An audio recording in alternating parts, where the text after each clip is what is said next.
I didn't even want to stay after practice that night. We'd been running drills for over 2 hours under the late August sun, and by the end of it, my shirt was soaked through, my legs felt like concrete, and I just wanted to disappear into a cold shower and never come back. Most of the guys were already peeling off to their trucks or yelling about grabbing burgers. I hung back, stretching against the fence, dreading the walk home. My car had finally died 2 days ago, and I didn't have the cash to fix it yet. And calling my mom? Not an option. The lecture I'd get wouldn't be worth the ride. That's when I heard gravel crunching behind me. Need a lift? I turned around, and there he was. Mason Carter, the new guy, and the literal embodiment of trouble. He had that whole cowboy look going, the kind that didn't feel like a costume. Faded jeans, worn boots, sweat-dampened gray tee stretched across his chest, and that hat tilted back just enough to show a pair of light blue eyes that always seemed like they were sizing you up. Mason had shown up a month ago and instantly had half the team, and definitely most of the girls, curious. We'd barely spoken beyond locker room small talk, but now he was leaning against the side of his pickup, one boot crossed over the other, looking like something out of a movie. "You live off County Road, right?" he added. "Yeah," I said, hesitant. "I passed that way," he shrugged. "Hop in. Ain't no fun walking home in this heat." I hesitated, but my legs were already deciding for me. "Thanks," I muttered, jogging over. His truck smelled like sawdust and something warm, like cedar or tobacco or whatever cologne guys like him wore. Country music played low on the radio, but not enough to drown out the hum of the AC. We drove in silence for the first few minutes, windows cracked, sun dipping below the horizon, painting everything orange and gold. My heart was doing this weird flutter thing, and I tried not to think about the fact that Mason Carter was driving me home. I definitely tried not to think about how good he looked behind the wheel. "You always quiet after practice?" he finally asked, smirking slightly. "I'm tired," I said, laughing a little, "and not really used to people offering rides out of nowhere." "Guess I'm full of surprises," he said, eyes flicking to me briefly before focusing back on the road. That made me laugh, and his smirk grew. "You know," he added after a second, "you're not what I expected." I glanced at him. "What does that mean?" He shrugged, gripping the wheel a little tighter. "You just seem like you've got your shit together. Quiet, focused.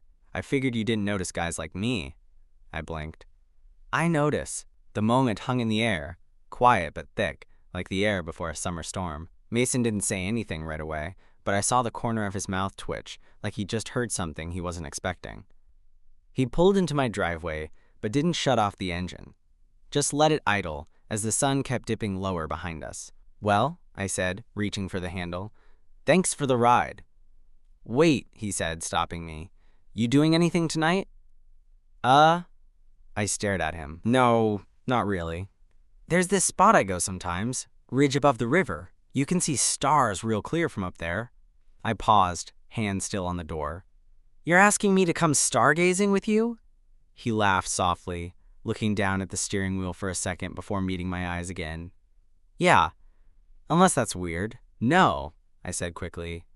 "It's not. I'd like that." He nodded once, real slow. "Cool. I'll swing by around 9. Bring a hoodie. Gets chilly." Then he shifted gears and pulled away, leaving a small cloud of dust behind. I stood there on my porch for a long time after that, heart thudding, trying to figure out what the hell just happened and why I suddenly couldn't wait for night to fall. I showered twice. Not because I needed to, but because I couldn't sit still. I kept checking the time like it was going to move faster just because I willed it to. Every 10 minutes, I found myself pacing past my window, checking the driveway for Mason's truck like I was 14 again, waiting for a crush to text me back. At 8:52, I gave up pretending not to care and went outside to wait. The air had cooled down, but that dry August breeze still carried enough heat to stick to your skin. I wore a hoodie anyway, just like he told me to, even though it made me sweat. Then I heard it, the low rumble of his engine before I saw the headlights. He pulled up slow, one arm draped casually over the steering wheel, window down, that cowboy hat still on like it was part of his body. "You're early," I said, trying to sound cool. "So are you," he shot back, lips quirking. I climbed in, and the door thunked closed behind me. Country music played again, something quieter this time. The kind of song that made you think about empty highways and someone you missed. "Hope you're okay with dirt roads," he said, turning onto a side path I'd never noticed before.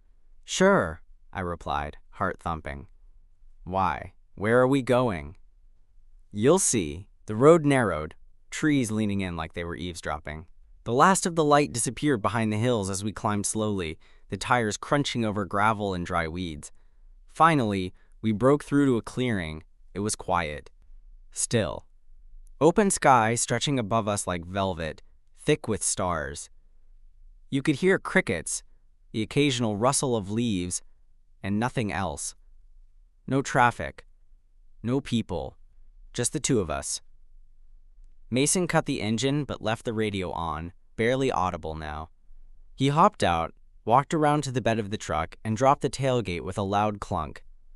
"Come on," he said, tossing me a blanket from behind the seats. "Bed's more comfortable than it looks." I climbed up, feeling the metal creak under our weight. We lay side by side, staring up. The air smelled like dust and dry grass and something else. Mason's cologne, maybe, or the leftover warmth on his skin. He was quiet for a while. Then he said, "You ever feel like you're not who people think you are?" I turned to look at him. "Yeah, all the time."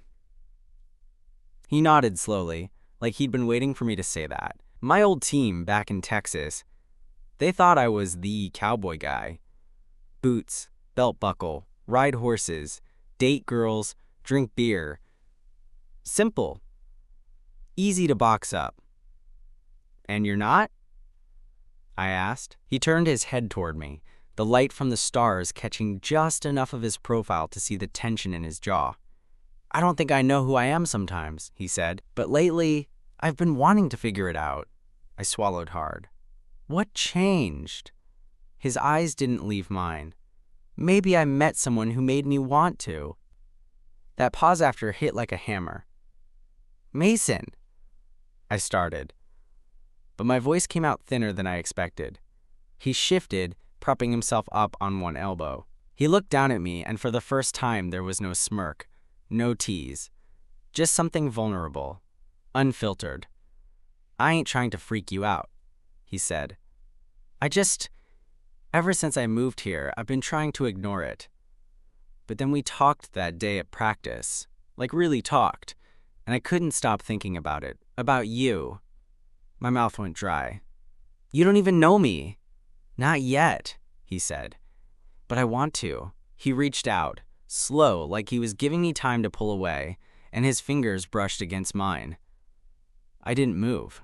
His hand stayed there, warm and solid, and I swear my heart was trying to beat its way out of my chest. "I've never done anything like this before," he said. "Never said anything like this. But you make it feel like it's okay." I looked up at him, every nerve in my body buzzing. It is. His smile, small, unsure, but real, was all the answer I needed. And just like that, something shifted. Not in a dramatic fireworks way, but in the quiet way a locked door opens with the right key. We stayed up there for hours, lying under the stars, talking about everything and nothing. And though neither of us said it outright, we both knew that night changed everything. We didn't kiss that night. And in a way, I was glad we didn't. Because what we had in that moment wasn't rushed or blurred by hormones or uncertainty. It was clarity. A kind of raw honesty I hadn't experienced before. The kind that sits with you, long after the words fade. Mason dropped me off just past midnight. We didn't talk much during the drive back, but it wasn't awkward. It was more like comfortable silence. His fingers drummed lightly on the steering wheel. Mine fidgeted with the hem of my hoodie. When he pulled into my driveway, he didn't shut off the engine, just turned toward me and said, "You're a good guy." It caught me off guard. "You don't even know me," I said, echoing what I'd told him earlier. He looked over, eyes steady. "I know enough." Then he nodded once, like That was all he needed to say, and I climbed out. I watched his taillights disappear into the dark, that now familiar hum of his truck echoing through my chest. The next few days at school were normal, which felt weird. Mason still showed up to practice on time, still nodded at me across the locker room like we hadn't had a midnight heart-to-heart on the back of his truck. He didn't act cold or different, just normal, like he wasn't ready to make it a thing yet. And maybe I wasn't either. I caught myself watching him when he wasn't looking. He still wore those fitted jeans that clung to his thighs just right, still had a way of running a hand through his hair that made him look like he walked off a Levi's ad. But now, every glance carried more weight, like we shared a secret that hung in the air between us, waiting. Then on Thursday, everything changed again. Practice ran late, and most of the team had already left by the time I made it back to the locker room. I was the last one there. Well, almost. I didn't notice him at first, but Mason was still sitting on the bench by his locker, elbows on his knees, staring down at the floor. "You good?" I asked, toweling sweat off my neck. He looked up slowly. "You riding with anyone?" I shook my head. "Plan to walk. I'll drive you." I nodded, trying not to read too much into it. But my heart was already doing that thing again, beating like it knew something I didn't. This time, the truck ride was different. Quieter, but not from lack of words. More like everything that needed to be said was waiting at the surface. He didn't take the turn from my place. Instead, he drove past it, onto that same dirt road from a few nights ago. "You're going the long way," I said, trying to keep my voice steady. He didn't look at me. I know. We pulled into the same ridge, stars already flickering overhead. This time, he left the engine running, the low rumble buzzing through the floorboards. "I thought about that night," he said finally, hands tight on the steering wheel. "A lot." I didn't say anything. "I've never said stuff like that to anyone," he continued. "Never even let myself think about it too hard. But with you..." He trailed off, turned the key, cutting the engine. The sudden silence made everything feel heavier. "With you," he repeated, voice quieter now. I didn't feel stupid. I turned toward him. "You weren't." He looked at me then, really looked, and I felt it in my chest. The drop, the shift, the gravity pulling us closer. "Can I?" he asked, voice catching. And that was it, that hesitation, that breath between one world and the next. I leaned in first. His lips were softer than I expected, tentative, like he was asking again with every second. But when I didn't pull away, he leaned in harder, his hand coming up to cradle the side of my face. The kiss deepened, slow, unsure, but real. Honest. We pulled apart, barely inches between us. "Holy shit," he whispered, smiling for real now. I laughed, breathless. "Yeah." He rested his forehead against mine. "You have no idea how long I've wanted to do that." I think I'm starting to get an idea. We stayed like that for a while. No rush, no labels, just two guys in a dusty old truck under a sky full of stars, figuring things out one beat at a time. The next morning, everything was the same, and completely different. I still had to wake up at 6 a.m. and trudge through a pop quiz in algebra. Mason still walked into homeroom wearing that same faded denim jacket, like he didn't just kiss me in his truck less than 12 hours ago. But now, when our eyes met across the hallway, he gave me a look. Not some shy, avoidant glance. A look. Subtle, sure, but there was something behind it, like he was saying, "I remember." And I want more. At lunch, I sat at my usual table. Mason didn't. He joined the wrestling team guys across the quad, laughing like normal, tossing grapes into someone's drink cup like he didn't just tilt the axis of my universe. But I couldn't even get annoyed about it. I knew how careful he had to be. Small-town high school wasn't exactly built for this kind of thing, and neither was he. Not yet. Still, I wasn't expecting what came after practice that day. I'd showered late and was just pulling my hoodie over my head when I felt a tap on my shoulder. I turned, and there he was, Mason, eyes flicking toward the locker room door and then back to me. Can I talk to you? Sure, I said, heart thudding. We walked in silence to the parking lot, past the last few guys loading gear into trucks. Mason led me to his pickup and leaned against the passenger side, hands stuffed deep into his jacket pockets. He didn't speak right away. Just looked down, chewing his lip like he was trying to untangle something knotted up deep inside. I don't know how to do this, he said finally. Do what? This. He gestured vaguely between us.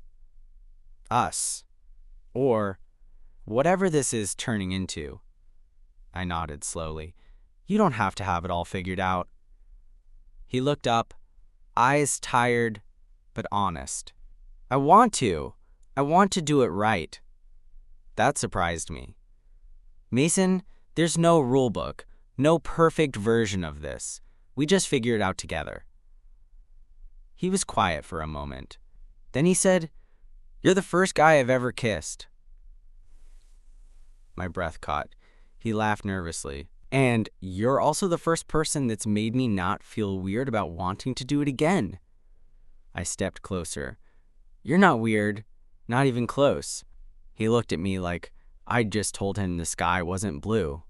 Like no one had ever said that to him before. Then he reached for my hand, not like some big declaration, but quiet and careful, just letting his fingers brush mine. I want to keep this between us for now, he said, his voice barely above a whisper. Not because I'm ashamed, I'm just not ready for the rest of the world. I nodded.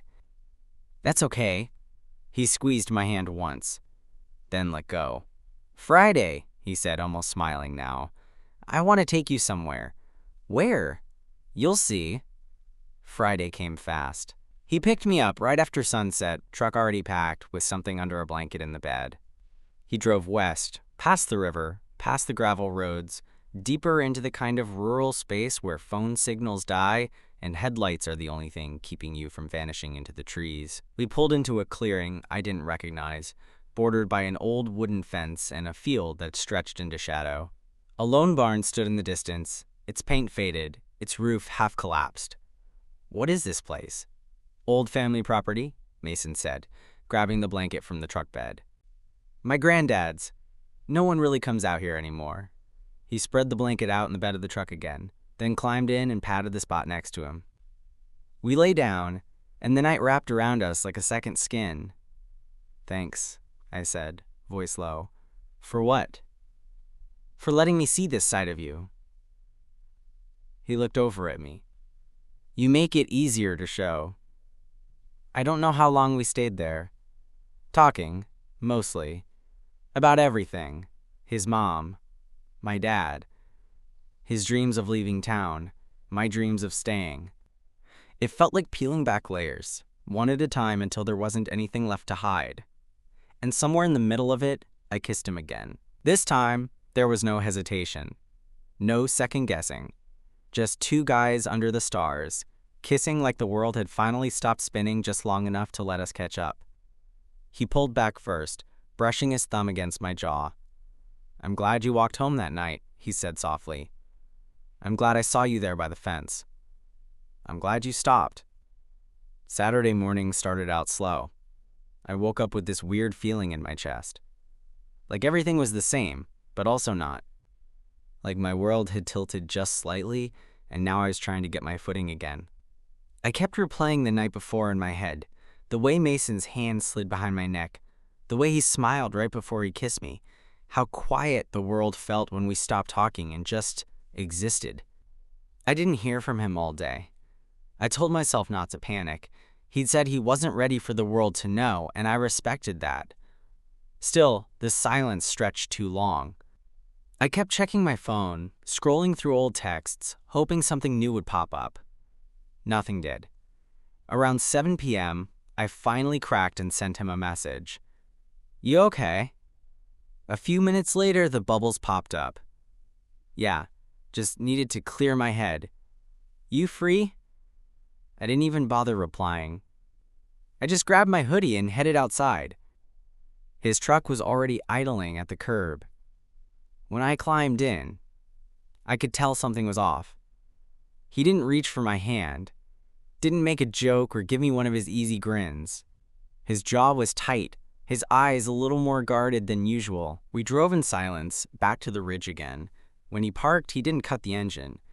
"I told my brother about us," he said finally, staring straight ahead. That caught me off guard.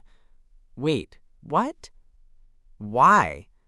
He ran a hand through his hair, sighing. "He's been asking questions. I figured I'd rather tell him than have him find out and make up some shit on his own." I didn't know what to say. How'd he take it? He didn't freak. Just said, "You sure?" Then he asked if I was being safe, which was weird. I smiled despite myself. "Sounds like he's trying." "Yeah, I guess." He finally looked at me. It wasn't as bad as I thought. We sat in that moment for a while, letting it breathe. "You know," I said, "I never expected any of this." That night after practice, I thought I'd just walk home, eat something cheap, pass out. You showing up changed everything. He smirked finally. "Guess I have a habit of showing up when you least expect it. Please don't stop." He leaned over and kissed me. It wasn't rushed or heated, just soft, certain. Then he whispered, "I won't." We started spending more time together, just not at school. To everyone else, we were just teammates. Maybe a little closer than usual, but nothing out of the ordinary. But when we were alone, it was different. He started opening up more, about his childhood, about the pressure he felt to be this image of a guy he wasn't sure he wanted to be. And I shared things too. The way I had always kept people at arm's length, how I never felt like I could be myself without having to explain it a dozen times. We found this weird, steady rhythm. Late night drives, sitting on tailgates, passing chips and stories like they were currency. He'd bring me little things, a Snapple he knew I liked, or that weird gum I could never find anywhere but gas stations. And in return, I'd burn him playlists, leave them in the passenger seat like a dumb teenager in a rom-com. Then one night, he said something I didn't expect. "You ever think about what happens after this?" I blinked. "After what?" "After high school, after this town, after all the pretending." I shrugged. "I try not to. Gets overwhelming." He nodded slowly. "I think I want to leave." "Like, leave? "Yeah, not just for college, for good. Start somewhere new, where I don't have to wear boots if I don't feel like it. Where I can be whatever this is." He gestured between us again.